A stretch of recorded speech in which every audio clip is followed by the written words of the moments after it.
5వ శాసన సభాపతిగా ఎన్నికైనందుకు తెలుగు ప్రజల తరపున, ముఖ్యంగా ఉత్తరాంధ్ర ప్రజల తరపున, తెలుగుదేశం పార్టీ తరపున హృదయపూర్వకంగా మీకు అభినందనలు తెలియజేస్తున్నాను.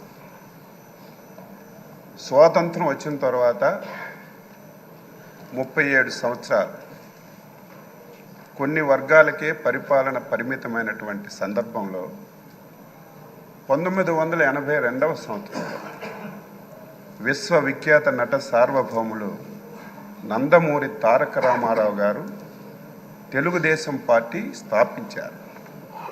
స్థాపించిన రోజే ఈ పార్టీ బడుగు బలహీన వర్గాల పార్టీ, అందులో బలహీన వర్గాల పునాదులపైన పుట్టిన పార్టీ అని చెప్పి ప్రకటించడమే కాకుండా డే 1 నుంచి బలహీన వర్గాలకి ఆ అవకాశాన్ని ఇచ్చిన విషయం ఒక్కసారి గుర్తు చేస్తున్నాను.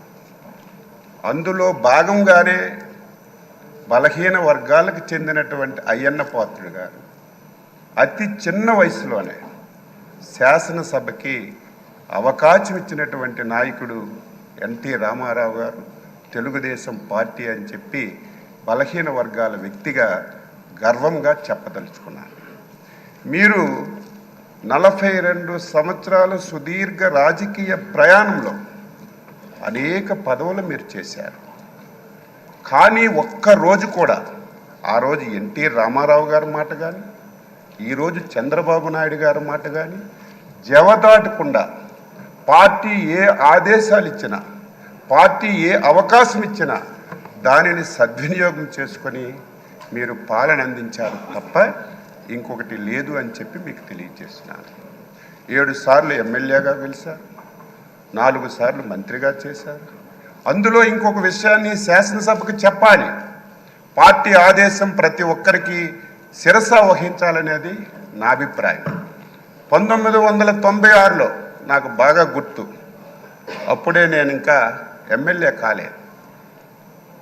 మన నాయకుడు చంద్రబాబు నాయుడు గారు ముఖ్యమంత్రిగా బాధ్యతలు స్వీకరించిన తర్వాత మొట్టమొదటిసారి పార్లమెంట్కి ఎన్నికలు వచ్చాయి.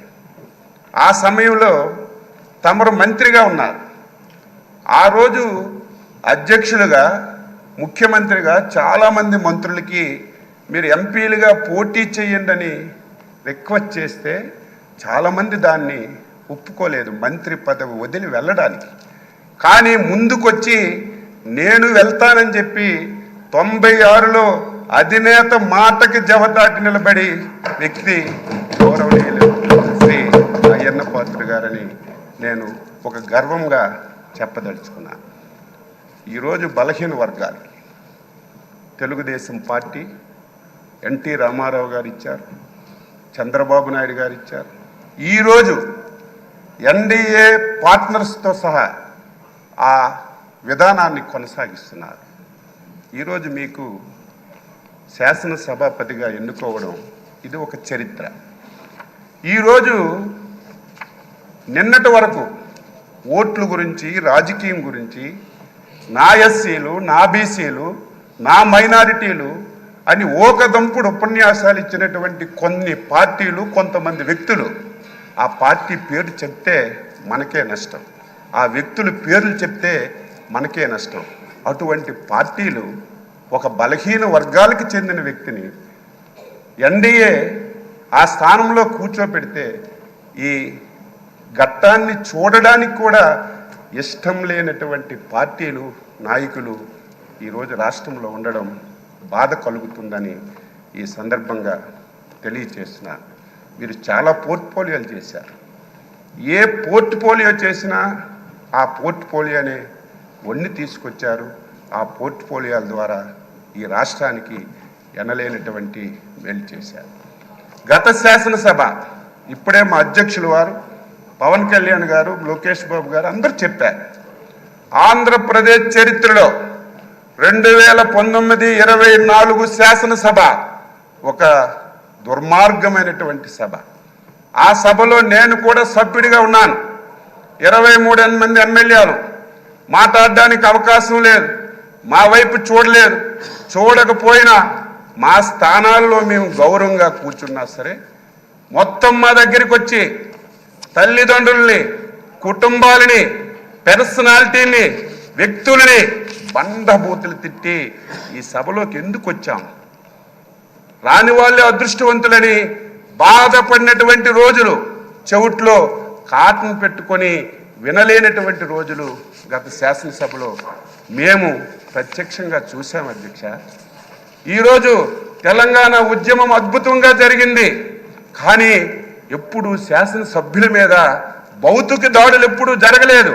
కానీ గత శాసనసభలో ఒక దళిత శాసనసభ్యుడైనటువంటి ప్రస్తుత మా మంత్రి గారైనటువంటి బాల వీరాంజనేయ స్వామిని సభాపతి స్థానం దగ్గరికి వచ్చి ఆయన పైన భౌతికంగా దాడి చేస్తే ఎంత ఆవేదన చెందాం, ఎంత బాధ చెందాం.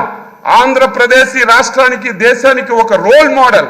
ఇటువంటి ఆంధ్రప్రదేశ్ శాసనసభలో ఇటువంటి సంఘటనలు జరగడం, అది మా కళ్ళతో మేము చూడడం చాలా బాధ, ఆవేదన కలిగింది.